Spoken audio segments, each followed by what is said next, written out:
to Coastside Poetry. Thanks to those of you who've zoomed in and those who are watching on YouTube. We meet either physically or virtually on the second Tuesday of every month to celebrate spoken poetry. I'm Diane Moomey, and Steve Long and I are your hosts this evening. Our featured poet event is being recorded and streamed live onto YouTube as we speak. So anyone can look at it later. We'll be posting this link on our website, www.coastsidepoetry.org. This evening, we welcome Oakland native James Cagney Jr. James is the author of Black Steel Magnolias in the Hour of Chaos Theory, winner of the PEN Oakland 2019 Josephine Miles Award. His poems have appeared in Alta, Poetry Daily, Colossus, Home, the Maynard, and Civil Liberties United, among others. Visit nomadicpress.org for his book and find more of his writing at TheDirtyRat.blog. Now, please welcome James Cagney. Thank you so very much for that, Diane. Thank you for inviting me and thank you for having me back. I adore you and I adore this series. The first poem I would like to do, and I actually am going to dedicate this poem and dedicate this entire set, really, to Richard Sandrell, who I greatly admire, a man who actually featured me just before the lockdown in like January 2020. And I send love to his spirit. The poem that I want to start with is a ancestral poem, I like to call it. And it's called The Fire in Her Eyes Redefines an Apple. The ritual of fruit begins again in June, when buckets of smiling plums and blistered peaches arrive for her in cars, altering our kitchen into a steaming workshop. Soon blackened pots boil with life's winter blood. She quickly buries the dead in a cemetery of sugar where apricots and pears await to be baptized and born again as jam and jelly. Late summer brings chopped cabbages, cucumbers, and ancient spices, all bathed in a sauna of hot vinegar and crushed red peppers. The walls of our kitchen come alive with the sweat of our ancestors who live again through recipes. The dead continue to feed the living with greasy fingers, stuffing our mouths with the sweet cuisine of history. Mama leads us to her garden and motions over a field of greens, their vibrant tongues lapping sunlight like thirsty dogs. She tells us this is a lost art and warns that our wives will be useless to our children. Weeping, she presents the bouquet of her hands, fragrant with 40 years of stewed tomatoes, summer squash, sweet corn, and candied yams. She forecasts her death and instructs us to sprinkle her body with salt until her skin appears wild with dandelions. Place her in our biggest pot and simmer to a low gravy. Seal her in a glass jar tomb. Store her in a cool, dry place and wait until the fog of poverty settles in the valley of our ignorance, when there is only rainwater, credited bread, and the memory of meat. All right. Much love to you, Richard. Much love indeed. I'm going to ultimately then be reading a lot of new stuff. There it is. And this piece is kind of a list poem. It's called What Remains Eternal. A friend, a fence, a dog playing catch with rocks, our names in porch sirens, nightly hymns pleading into God's velveteen cloak. A clothesline, a rotary phone, a sideboard flaking blue chip stamps, antique flue quilts shedding panels of wintry leaves, a plum switch, a punch bowl, a fish tank spray cleaned on the lawn with a hose, our valiant pets self-medicating prescriptions of grass, and grandpa scratching his sweaty back on a post.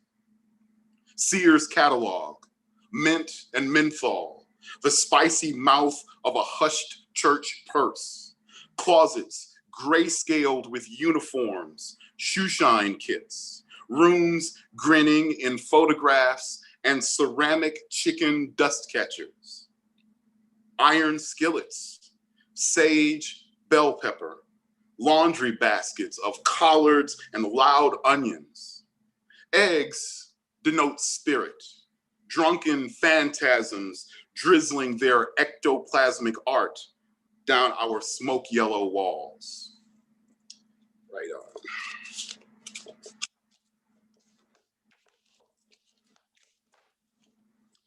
on. I'm thinking and wrote this and was inspired by my aunt, Rosemary, who is also one of my ancestors now. And this is dedicated to her and the feeling of sitting in Oakland in the late 70s and early 80s in the summer. This is called a memory palace. Honeyed fingers smudge a mustache of cream butter off the puckered mouth of a child. Summer's sterile nails lance adolescent blackheads between jigsaw slices of the Last Supper, planted deeper than potatoes into the dining room table. I remember being stretched taut as an apron across your lap, submitting to your tenderness, your thermometered touch, meals manifested sleight of hand, snap of flour, pies prestidigitized, hips swing the bump during Curtis Mayfield's Saturday service on Soul Train. Time has dissolved so many rituals, no matter how sacred. Where are the extinct gestures of prayer oil, being touched by God in a service of voices, chosen really?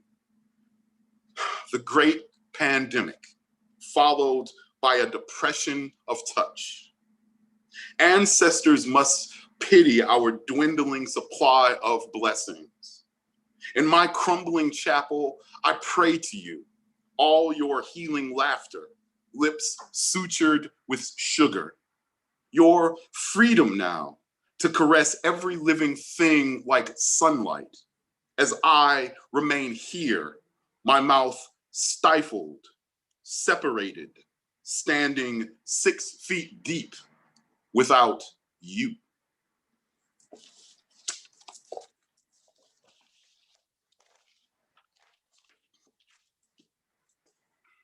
I should dedicate this to you. The tongue as knife, as grenade. The tongue as pilot light to volcano. The tongue as butterfly shrapnel spraying radioactive glass. The tongue as battering ram, axe handle, desecrated cross trigger. The tongue as begging puppy, as monster truck. The tongue Russian necktie behind a joke. The tongue as assassin, a ninja jangling with blades, cross-stepping the grassy knoll. The tongue as wooden stake, silver bullet, an earthquake with lightning in its hair.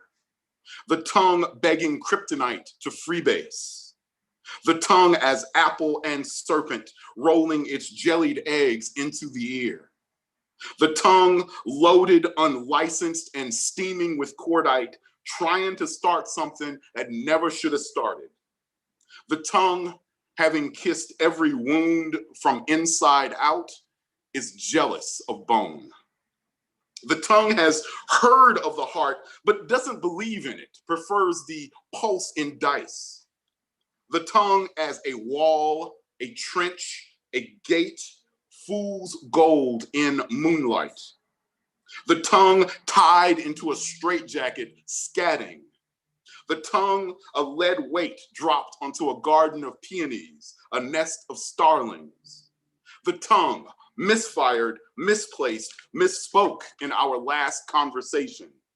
The tongue, armed, blows a hole through its nearest cheek. The tongue, thorny and uphill, single-bladed and double-barreled. The tongue as museum, snowing through autumn. The tongue gets it. Yes, yes, yes. But how it loves spitting no. Here's the thing I have not yet said, but my publisher, Nomadic Press, in the fall has actually threatened that they will release my book before the end of this year. And I'm going to do a couple of previews from this project. And so that's the good news. The bad news is I apologize for having to read this poem at all. And I beg your pardon in case you need to take a walk for a couple of minutes. But here you go. This is necessary medicine for a poet, I suppose. This poem is called Bullet Gumbo.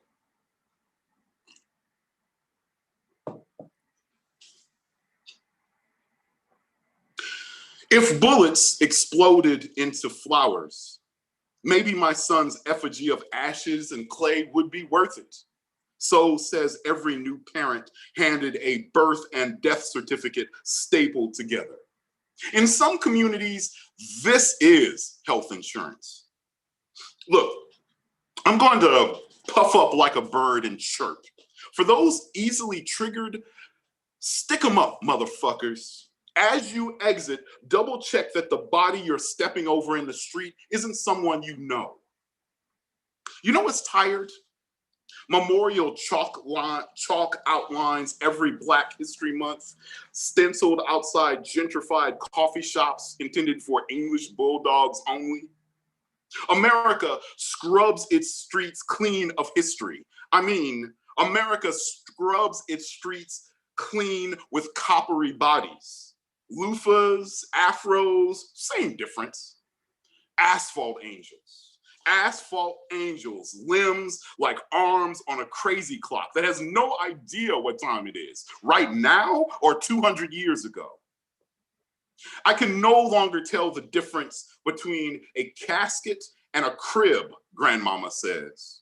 She done started knitting chalk outlines. She sees them more than flowers. She says the lilies springing from the holes in his chest smell like old churches full of out-of-print Bibles. If evolution is real, we're one generation away from a girl birthing a baby with bullet holes already in it. It'll be a ignored miracle. You may actually have to stay up and watch the news all night. Asphalt angels, limbs extended into star points beneath a tableau of cops arranged like doubters in every Renaissance painting of a doomed Christ. Every rookie knows that death is certain and heaven is not. That's what makes a bullet an easier citation to write. Asphalt angels, bullets full of holy water, passed out like placebos at the trap house to inoculate against crime or blackness, whichever's first. It may look like grandmama is praying, but she's drafting obituaries like team stats.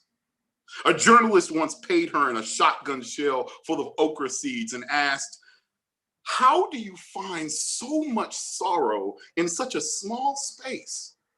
She started counting a mental rosary of graves and said, "Here's what's so terrifying about tenderness, being the last one left to feel anything." Is it true that guns don't kill people? Grandmama says. Confusion kills people. Fear kills people. Hatred kills people. The first people armed are usually confused, afraid, and full of hate. Her doctor said, only if the gun is loaded with cancer. Tee-hee. Grandma knelt down to pray, then raised her hands where God could see them. Artillery father who open carry off the shooting range, Hallow Point be thy name. Her doctor said, take 2 bullets every 4 hours until it stops.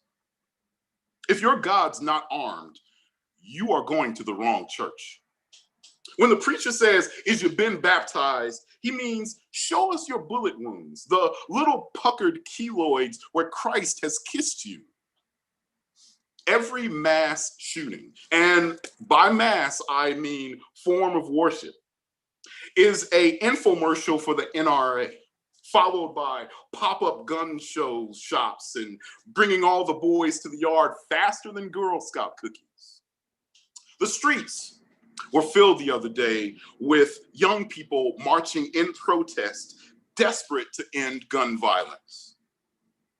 If their teachers had been armed, there would be no protesting. In fact, there would be little difference between going to school or being held hostage. If a school loses a child to an armed teacher's accident, the family will be awarded 10 minutes on Good Morning America, a certified death diploma, and an engraved memorial desk with the child's name and likeness in graffiti. Please note, this offer is not available in all school districts. Is it true that guns don't kill people? It depends on whether you consider a gun-based suicide waste of a good bullet or the ultimate act of patriotism. If you had to show a gun as form of ID, then the phrase would be unarmed immigrants. These are challenging times with difficult questions to ponder. Why don't you come out to the balcony for some unoppressed air? Step up to the podium.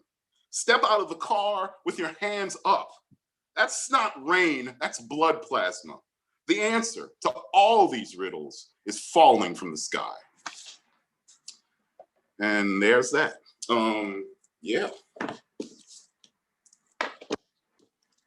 The next piece I'd like to try on you. This is called Firecrackers. The sky shedding hot apples of light. Rapacious grins slashed across the throat of the sky. This in celebration of war, which we worship with tears in our eyes in this church of vampires. We obediently raise our faces to the falling dead at the appointed time, while our tithes of loyalty are looted from our back pockets. We are blindfolded in faith at this service where we slice open stolen cultural lambs on a pew of slot machines. Our prayers full of shrapnel, swarming to reconstruct the truth. These prayers are all processed catchphrases and repurposed ad campaigns, the last freestyle sampled from a dying mouth. Nightly, I check myself for bite marks, a rubber stamp of lips, proof of percussion and sucking. It's the brain's insistence on untying knots secured by the tongue. This isn't prayer dancing. It's response to infestation, a swarm of the wrong gods, healing parishioners with fortune cookie astrology. We pray just to breathe in certain spaces, and you expect us to pay weekly to get suffocated. Right on? Yeah. Oops. Coming. I'm up next is that you, sweetie? Oh, there you go. This is a form poem I rarely do, but this came out really nice. This is how do you pronounce this? Abecedarian? Yeah, let me go with that. Atmospheric arcades in an atrium of ash. Black holes barricade their secret compost of crushed cities in a crossfire of death documentaries, deliberately edited so that every execution ends in envelopes, fanned out like fish scales or 5-card stud, or geese gathered geometrically, herons hovering as for homecoming or hallucination. Invasive insects have made the inauguration inaccessible. A jigsaw of japonica petals justify knitting kite strings with kelp and knives lacerating a large amount of loose lemons. More metalhead machines, more muscular mirrors. It's our national nostalgia for natal narcotics, or orphans overlooked in other parishes, prisoners in platform pumps of quartz, under quarantine quilts, a quiet riot of rhythms, rage residue scrubbed from a skeleton of soot. In this timeline, their throats ululate like under upturned umbrellas, very violent voices in the vestibule. Where have all the winos wandered? A X of spit marks the solo in the xenophobic xylophone. Some yahoos yapping in the yard about its Yankee zealot from Zion all zonked out on zucchini. Yeah. Oh, where am I? What's my name again? There we go. Thank you for that.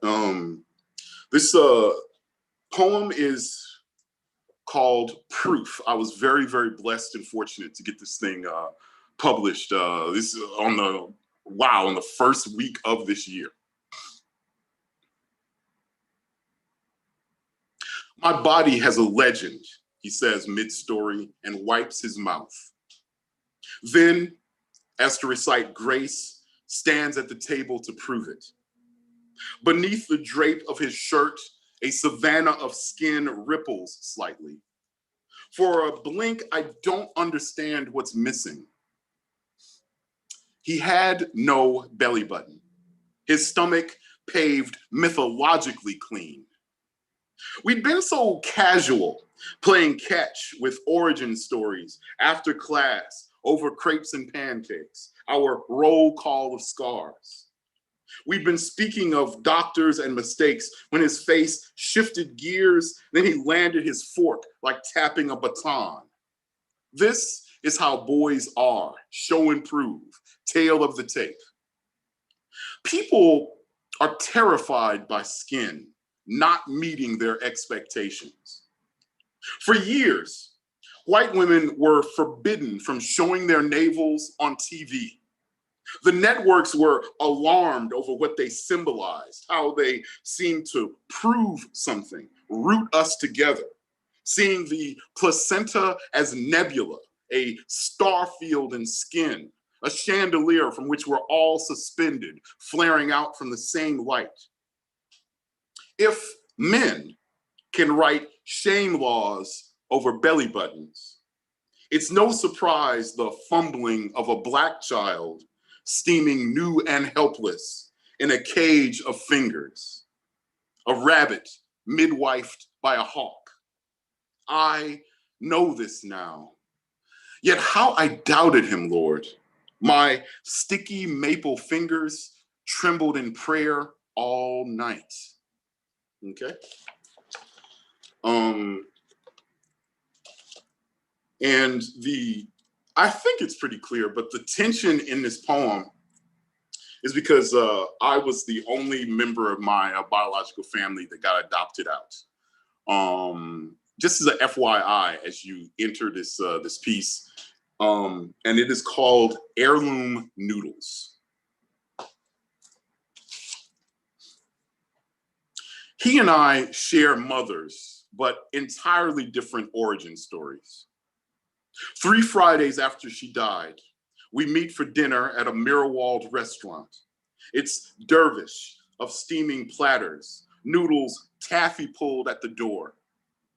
This feels like an affair I want to kick away from, but he's the only one that remembers me, as if my life really did happen. I don't like who I am with him. We both should be different. Neither of us, will speak in honest diagnoses of soured rooms, the body's dark, indifferent magic, how breath sometimes will leave a path of bruises, or how people frost and drop off the vine while you watch them, your hands pocketed clean. Having buried one mother already, I know this territory. My hands salted from 100 nights of fever. A brother should tell another what's coming as much as what's been. I've rehearsed this meal for days now, but after sitting with him, I forget my line. We play catch with silence and trivia. A crash of salt thumps the edge of his plate, rim shot to the corniest of jokes. This awkward intimacy between men, how we punch the confines of our closest embraces, okay? And I think where is it? Where are we? Oh, there we go. I'm going to end at least this part with this really, really new poem that I wrote. And this is actually funny. I did not recognize this until I pulling this poem out and then trying to introduce it right now. This poem was inspired by a very personal ritual that I created for myself on Mother's Day to help heal my own wounds, if you will. And thank you very much for being here and hearing. And I look forward to hearing the open mic. But this is where I wanted to stop. This poem is called Proposal.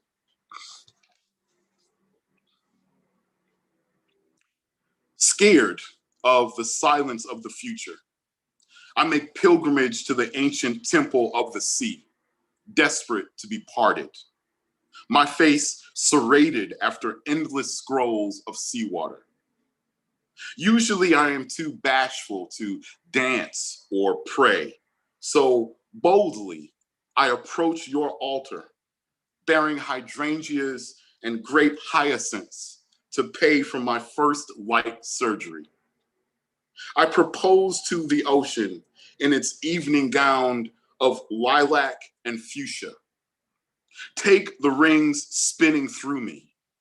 Take the sparks sizzling in my palm before they burn through. Let me bring the hurricane and lay a bouquet of sunken ships full of watermelon and coconut cake in your private lagoon.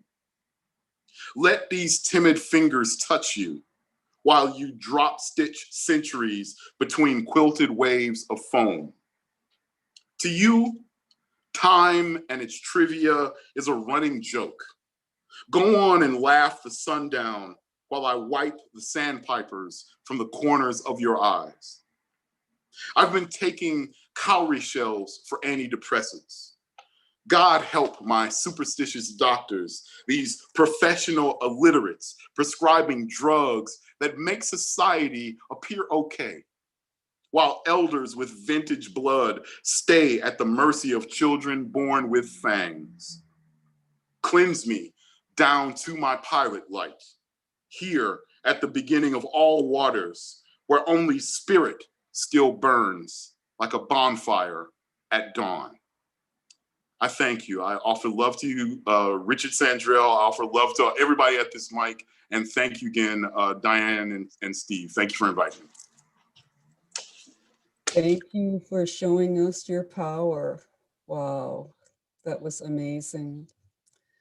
I suggest anyone who would like to say anything to James to unmute yourself, and we'll chat for a couple minutes.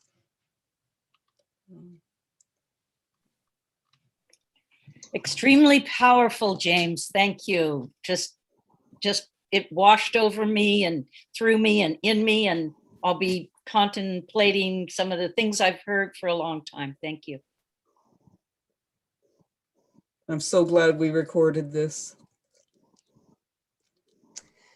I want to say thank you so much, James. And your reading is just, the poems are so powerful, and your reading of them makes them even more powerful. Thank you.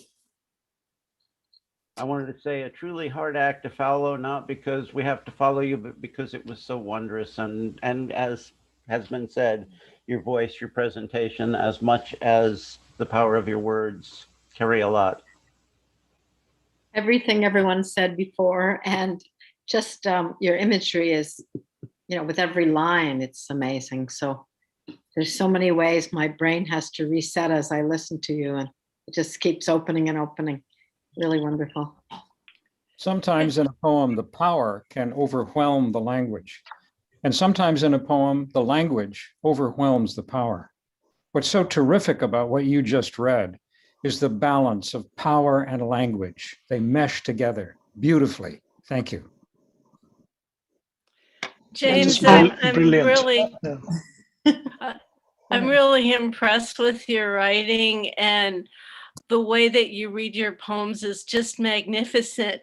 And there were just so many lines where I just wanted to stop and think about what you had just said, and then think about it again and think about it again and share it with my students. And just thank you so much. I just wanted to echo Mel's thoughts over there. James, your reading was remarkable, but I love how beautifully the things that you bring together. It's a perfect marriage of language and content together. And I love the tenderness that your language has while the power it brings. Thank you so much. I love your poems, and I love the reference to canning and pickling and salting and bodies and preserving. And I was really struck by the image of bodies being born with bullet holes in them. I'm a birth worker and a healthcare provider, and that image just really, I'm gonna sit with that one for a long time. But yeah, your words, your poetry, your delivery, just so beautiful and such a gift to all of us tonight. So thank you. I want to thank you, James. I was teaching the day after Sandy Hook to 7th and 8th graders, and they spent the whole time wondering if they were safe. And so all those things that you brought up so brilliantly and so shockingly, I'm just there within that classroom looking at these kids' eyes and wondering what's going on. Thank you. I would echo what everybody has said and say how incredibly you moved me. And I want to own your work so I can look at it again. So please let us know in the chat the best way to own your poetry and be able to go over your words again. Thank you so much.